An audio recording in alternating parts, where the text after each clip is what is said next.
Hey, everybody, it's me, Jonathan Millard, the voice of the Vale, back with another Big Hype podcast brought to you by our great friends at Bravos Boxing Gloves. Protect yourself at all times whilst wearing Bravos. Combat Ticks and our preferred charity of choice, Boxers in Need. But, ladies and gentlemen, joining me from his hometown in Ebbw Vale. Yay. It's very rare you get to announce fights from your own hometown, particularly as we're about 33,000 in a little village. The one and only international superstar and massive main man on the drums and everything else, the fantastic combat sport fighting man, Jason, the Grasshopper Jenkins. Thanks for having me on, my man. Mate, thanks for having you. Thanks for having you. You've been trying, we've been, like it's been a long time. But this randomly world that we actually live in, I don't know you from combat sport. No, exactly that. Considering we both have been involved with combat sports for many years, from the same town, I don't even know how that's happened. But how and why did you get involved in combat sports? I started when I was 5. I started Taekwondo at a local gym, the Falcons, with Heathgate. It was, my dad used to take me swimming down the old, do you remember the old Ebbw Leisure Centre? Yeah, it was good The old OG Leisure Centre, yeah. So we used to go swimming and then just watch from the top. And I always wanted to be a Power Ranger when I was a kid, obviously. So my dad put me into the class then, and I think I was at the Falcons until I was about 13. I got to my red, and then I stopped for a good bit, and then I went back when I was about 19 to Falcons again, but it moved on so much from there. It was more MMA, jiu-jitsu based, and haven't stopped since. So I kind of went back just to learn to defend myself more than anything. And I always said I'd never probably go semi-professional, professional. I'd never fight at them levels, and it was very addictive. And I got hooked, and here I am with 10 pro fights under the belt. I was going to say, I mean, you've had a plethora of amateur fights as well before you got into the pro side of it. How did you find going into the cage and going in again as an amateur again compared to being a pro now? To be fair, there's not much difference feel-wise. Like with the nerves, the build-up is all kind of the same. It used to be weird that it was actually semi-pro I used to fight at. So like back in the day, amateur was body shots only. Then you had semi-pro. Then you had, I think it was called like NSAC or something like that. So that was headshots then with the big gloves. And then you turn pro. It felt like a dream when I used to fight semi-pro. It's like I was watching myself walk out, which is weird. And the more I've done it, like the more confidence I got and just, yeah. But I find the last few years my fights have been like once every 2 years. So it feels that nerves kills me every time, like, I mean. So being a little bit less active. Yeah. Yeah, exactly that.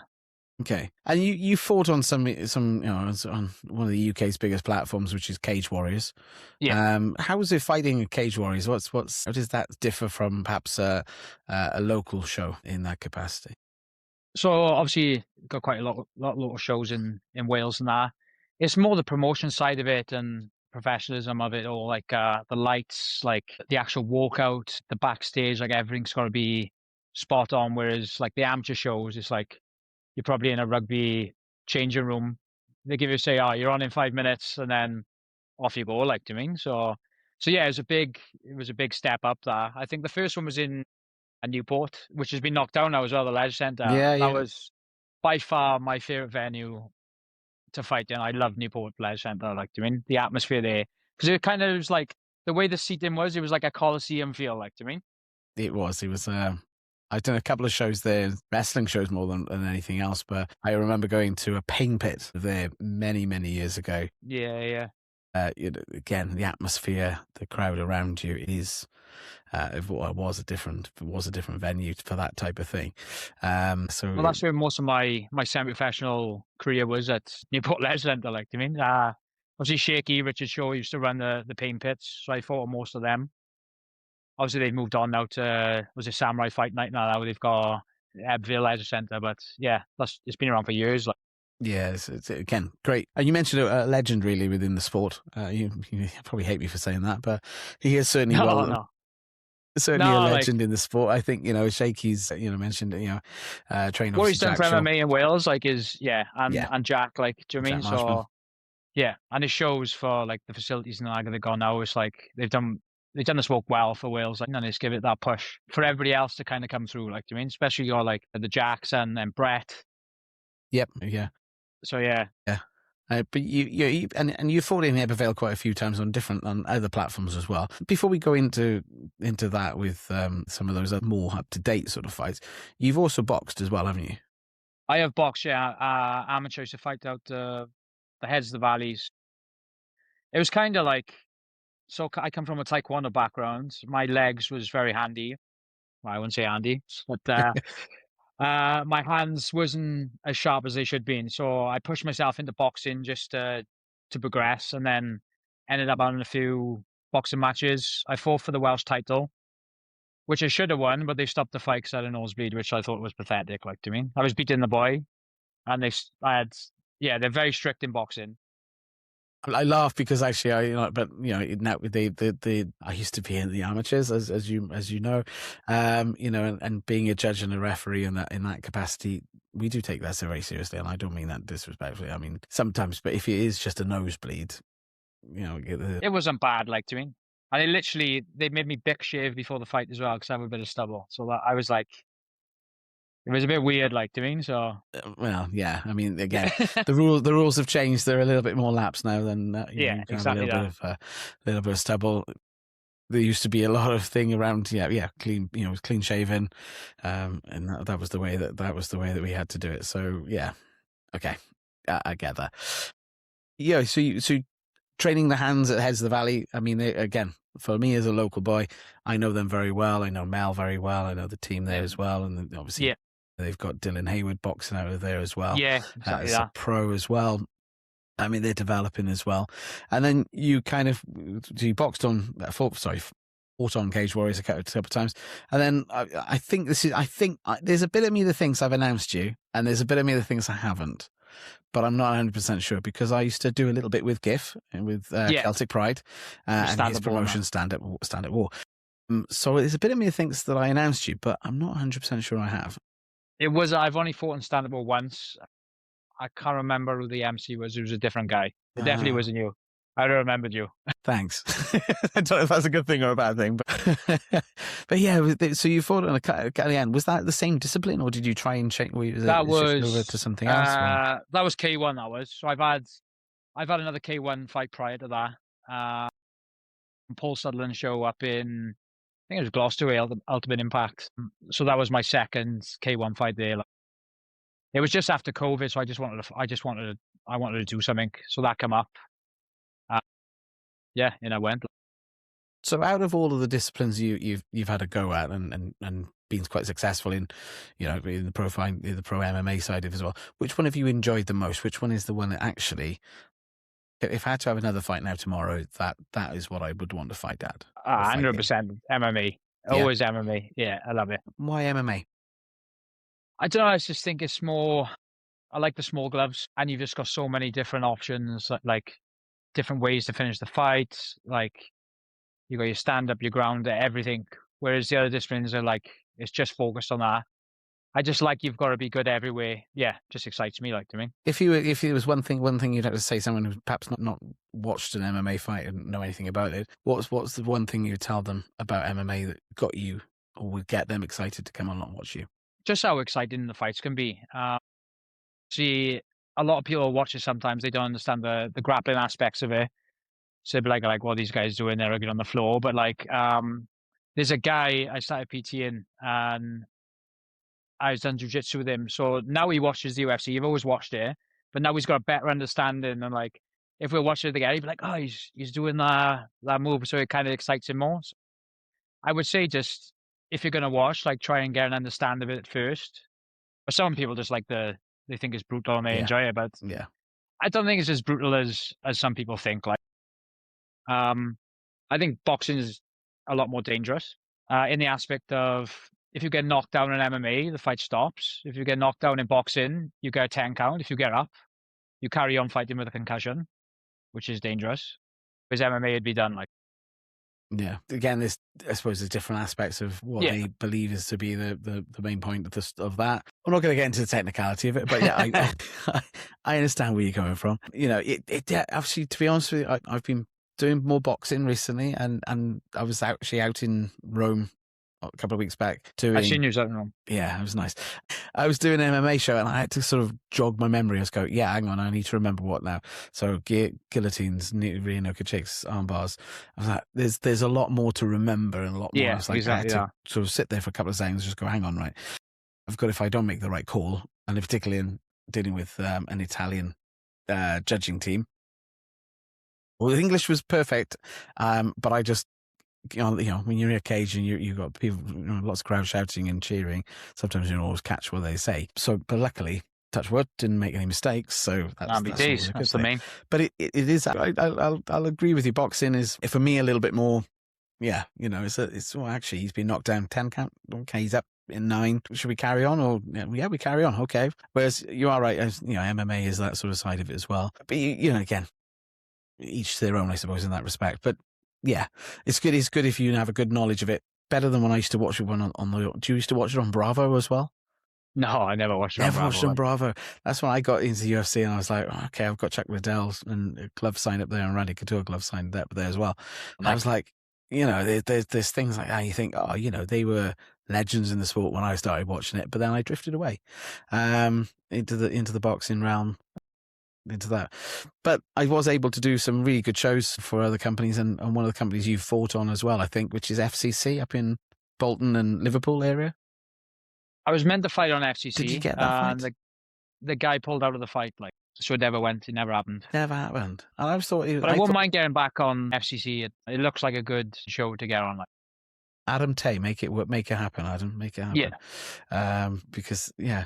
But then you've had an opportunity to, so that one didn't happen, but you had the opportunity then to go to Cyprus, which I've seen the fight on YouTube on that one.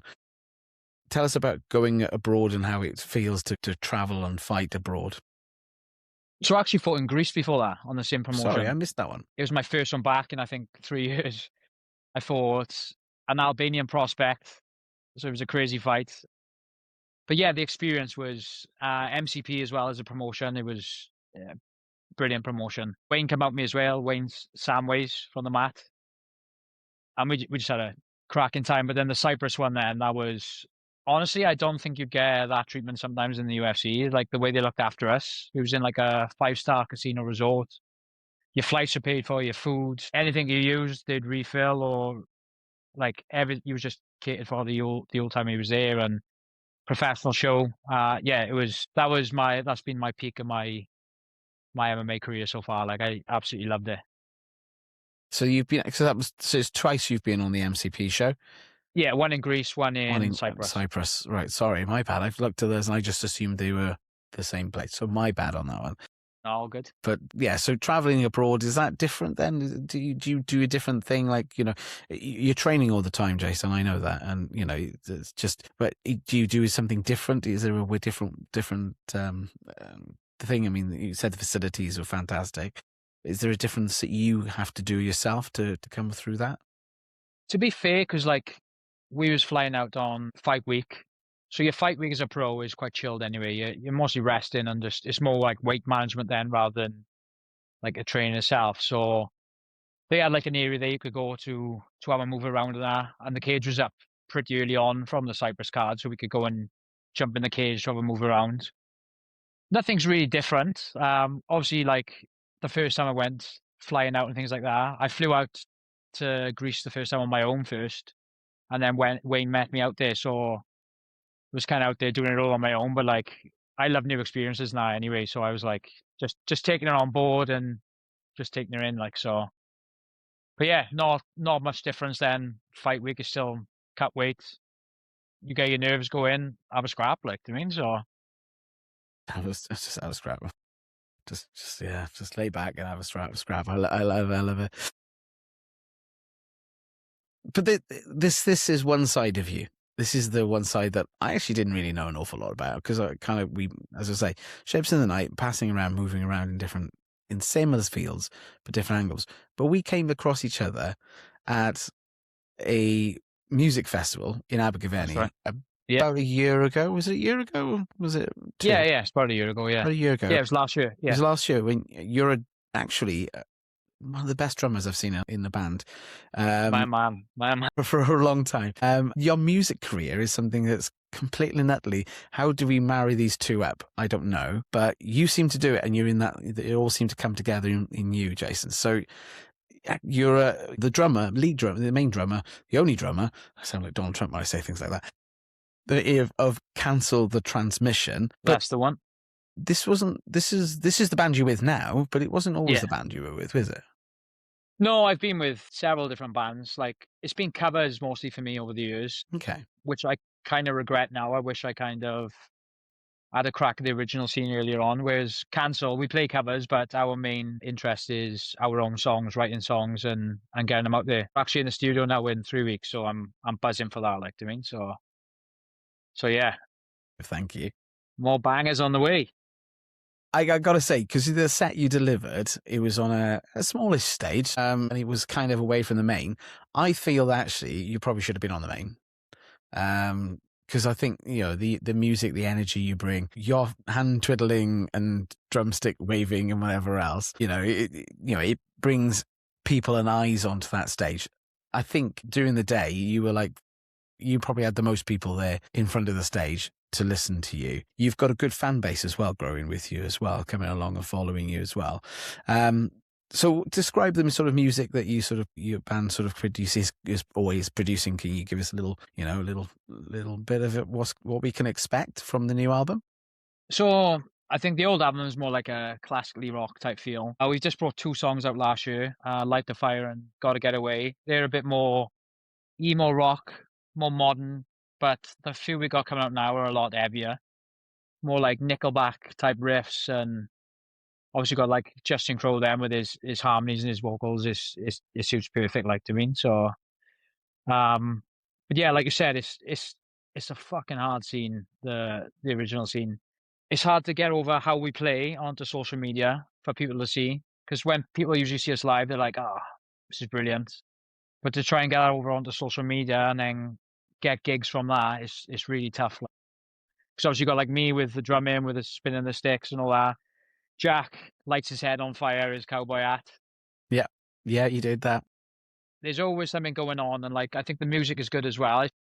We're just trying hard to push our name out there now, which is really difficult. But yeah, we're just plowing on, like, to me. Yeah. No, you gave Jack his hat. Yeah. gave the wardens quite a scare. I was like, oh, do you know what? Like, this is the first time he's done it. So we was in practice, and he was like, Jack's like, I'm 36, Justin's 30, the bassist Jake is 34, something like that. Jack's 23, he's a pup, like, to me. So he comes into practice all swagger, and he goes, I got an idea, boys. And I'm like, go on. I'm gonna set my head on fire. I was like, what do you mean? He's like, no, when I wear my cowboy hat, I say, I'm going to set it on fire. I was like, right, how are you going to do that? So I've got all this stuff. I said, that's cool if it works. I said, what safety precautions you got? And he just looks at me and go, what do you mean? So I don't know if you noticed, he rocks up with his hat ready to put on fire and a bucket of sand in the other hand. I didn't, to be honest, I didn't actually. And and it worked. And like, to be fair, we've done it most other gigs and no one's complained, which I like. We done it in another brew house in Cardiff. Yeah. We've done it in the brew house in Cardiff. No one said a word. We done it in a swig in Swansea. No one has said a word. They just love it, like, to me. So I was like, the hat burning's carrying on, like, to me. It's definitely a signature, and it certainly like brings eyes onto you as well. We was talking how to get a drum kit on fire, but I think that'll be too much of a push. Like, well, I was going to say probably you don't want to melt any of the skins or anything like that. Exactly. You've done some crazy things with the drums, though. I mean, I want to ask you one other question before that, but I'm going to say that actually on your social media at the moment, you've got your drumming on the top of a mountain. I am, yeah. So Explain. we brought them. Obviously, music like it used to be. Like, used to be play good, live performance good, and then you kind of go somewhere. Now it's all social media, innit? So we haven't got a fucking clue, to be fair. We're all like, we're musicians, like, to me. So I was like, all right, we need to get some content. And I had an operation coming up. So I was like, I need to get this in as soon as I can. It was pissing down with rain. But I took the kid up to the top of the mountain, got some content, and that was that. Like, I had my operation the next day then, so Hopefully all good and didn't do any more damage by carrying a drum kit up the yeah, I top of the know. mountain. The question is where. You don't have to give me an answer now on this. You can give me an answer afterwards, obviously. But do you want to give a clue? I'll tell you, yeah, I don't mind. It was Langan the Mountain. It's obviously it's lovely That by the Dragon's Pizza thing. That's it, yeah. Yeah, I wasn't far off then. I had some funny looks when I was setting the kit up and I'm banging away and people are driving past, especially when it was hammering down with rain, like, to me. On the top of the bragging beacons, pretty much, yeah. I was like, yeah, that does seem to be... I think some woman pulled over and just started recording me. I was like, this is brilliant, like, to me. There's content. There's more content every day. Content. Hopefully they shared the video with you and you got the tagged and all that sort of stuff as well. Exactly that, like, so. So how did you get into drumming, though? That's the other question I've got. School. Like, I was in secondary school. They come around with a sheet of paper with all different instruments on. Does anybody want to learn these? I don't even know why. I was like, oh, yeah, I'll try the drums. And I bet my mother and father was like, for fuck's sake, like, doing why the drums? But to be fair, they was awesome. Like, so I had a drum kit in my bedroom and they would let me play it for hours on end, like, doing. I think that's why I used to listen to like Bonham, like Led Zeppelin, Keith Moon, Ian Paice, Deep Purple. I think that's why my style and what I do is kind of from that era, like, to me. So that's why I'm a bit crazy on the drums, like, to me. I was going to say, what was your influences? You've already answered that. I mean, Yeah. The Who. I think they're similar sort Keeps of music. My favorites. Yeah, Keeps my favorite. I kind of got that because I like the Who. I saw the Who live years ago in the Liberty down in Swansea. Again, they are bands that played. I don't even know how to describe. The music is unique. It's their own, and it's definitely they have their own style. They don't seem. It's not like some of the produced stuff that we get from the 90s and some of the late 80s. Where electric pop and stuff. Although I like a lot of that sort of stuff, but I also like a lot of sort of drumming and guitar stuff now. Is there a band that you think actually today you kind of like actually I'd love to play with or headline or sort of play as the warm up for at the moment that's out there? There'd be plenty. There's some awesome bands. There's some awesome bands coming out of Wales at the moment as well. Florence Black. I don't know if you heard of Florence Black. They're a Merthyr band. I haven't heard of them yet, but I'm going to go and look them up. They're like, I seen them in Chepstow Castle last year. Phenomenal. They're actually supporting Alter Bridge in Cardiff Castle this year. Okay. So they're doing well. Yeah. But like, yes, maybe someone like, I love Nickelback. Like, I know Nickelback got a lot of hate, but like playing with someone like them would be cool. Like, to me, yeah. I'm actually good friends with Jamie Mathias from Bullet. Okay. Both from a Valentine. Yeah. So, I mean, opening a gig up for them would be fucking amazing. Like, to me. They should make that happen. They should make that happen. Yeah. And I saw the Welsh band as well. Like, to me, I think our rock is a bit too.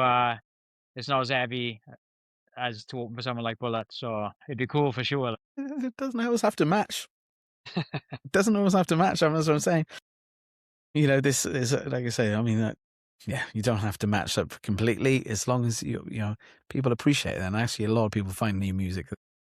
Now, like you say, it has changed. Obviously, the ways the world has gone, but there are still opportunities to go and play new bands. We just need to get in front of the right people, but it's difficult. Like, to me, so especially when you're in the Wales valleys of Ebervale, like, to me, and Caerphilly and all that lot.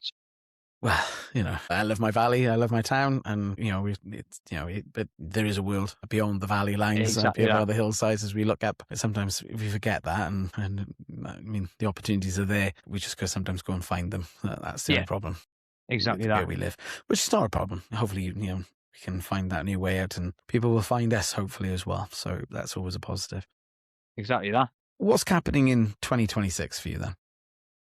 So I mentioned the op. So I was in the gym and I tore my pec completely off the bone. So I'm what am I? Just over 12 weeks post-op now. So I'm getting back into drumming. I can't spar or anything yet, but I'm hoping within the next month, 2 months, I can start to get back to some light sparring. And then as soon as I'm fit and ready, I just want to get a fight lined up, whether it's MCP again or even Shaky Show now, I know they're starting having pros on there as well. Okay.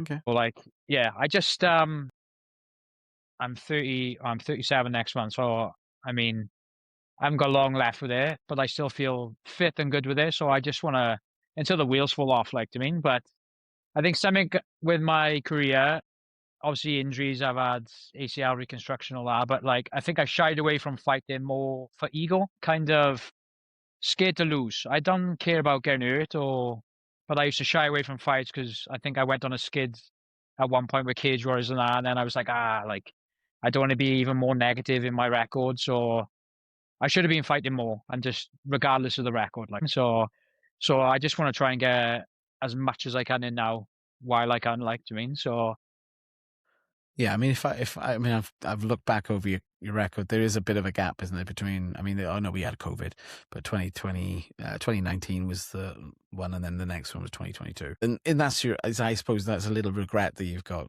from what you just said. Does that sound fair? 100%. Yeah, 100%.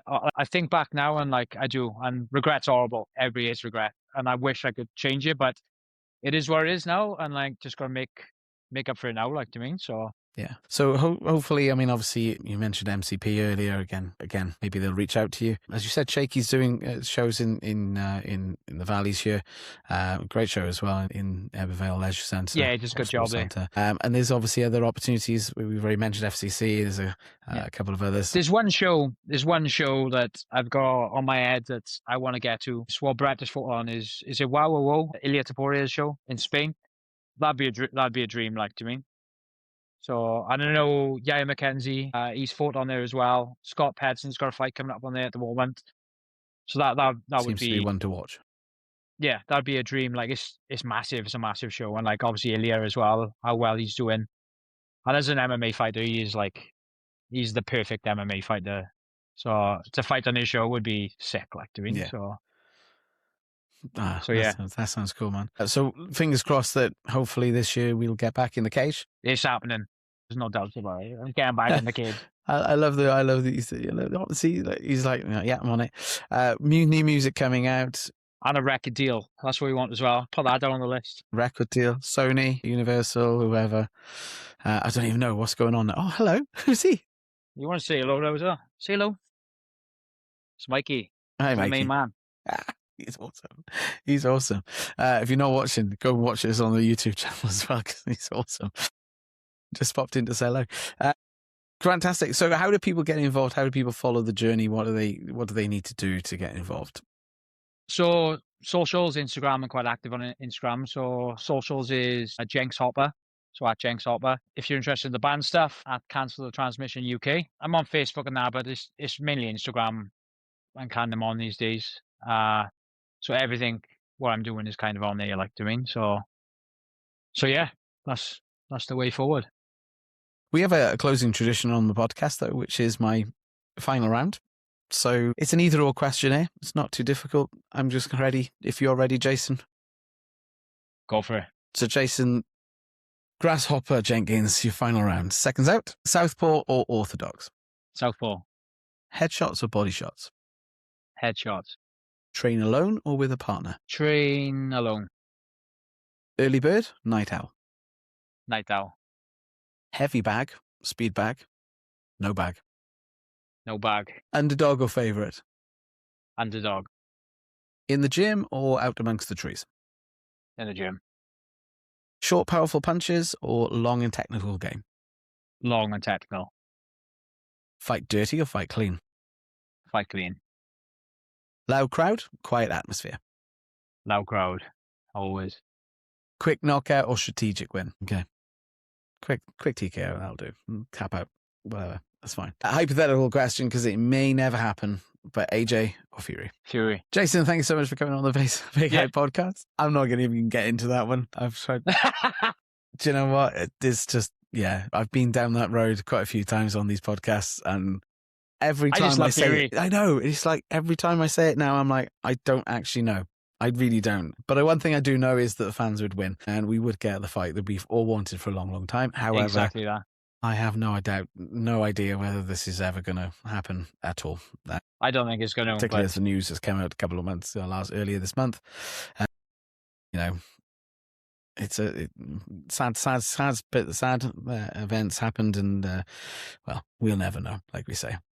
Yeah, there we are. Exactly But that. anyway, I wish you every success, mate, because I'm looking forward to seeing you back on the stage. I'm looking forward to seeing you back in the cage. I'm looking forward to seeing it all. I'm looking forward to following you and catching up and having a nice pint with you, having a great time. Just catch up and see what's happening in 2026 for you, Jason. I wish you every success. Yeah, cheers for that. I think we're back in AM Fest, so I'll probably see you there next. Maybe. If you don't know about AM Fest, it's Abergavenny May Bank Holiday weekend, the first one. Yeah, that's it. Something like that. Great, good. It is a good show. They do a lot of covers, but we'll let them off. There's some really good new bands as well on the solo stage as well. Jason, thank you so much for coming on board, and have the rest of a lovely evening. Yeah, cheers, man. Just one more thing, just a big shout out to my gym as well, the Mat Academy, Wales. Damn, I meant to mention them. Yes, Mr. Footlong. And Wayne as well. You can call me a gym slag, what I've been to them all, I love the Mat Academy, the atmosphere, the boys there. If you're thinking about getting into MMA or jiu-jitsu, kickboxing, there's so many classes. We've got a new facility now as well. Yeah, check it out. Is it Mat still Academy, in Merthyr? Wales. It's in Nangarrow, it is, but they've got a new place now. It's massive. Great. They've added loads of different lessons, yoga, everything, So big mat space. They've got a cage there. It's fantastic. And the boys are great. Obviously Wayne and Lou. They deserve it as well. They work hard. Yeah. Nice to see Well, Lou was one of my very first big names that I got to call. Massive show in Cardiff. He's always given me a bit of banter whenever I've seen him. So he's always, work hard down there, and they work hard getting you guys ready to step into the cage. That. So props to them for that one. So thank you very much for reminding me of that one. I do apologize, guys. But again, thank you for coming on the Big Hype podcast this evening. Yeah, thanks for having me. All right. Yeah, take it easy, man. Take care. This has been a Big Hype production, edited and produced by Jonathan Millard, assisted by Riverside FM and distributed by Buzzsprout, available on all good podcast platforms. For more information, visit www.bighypepodcast.co.uk.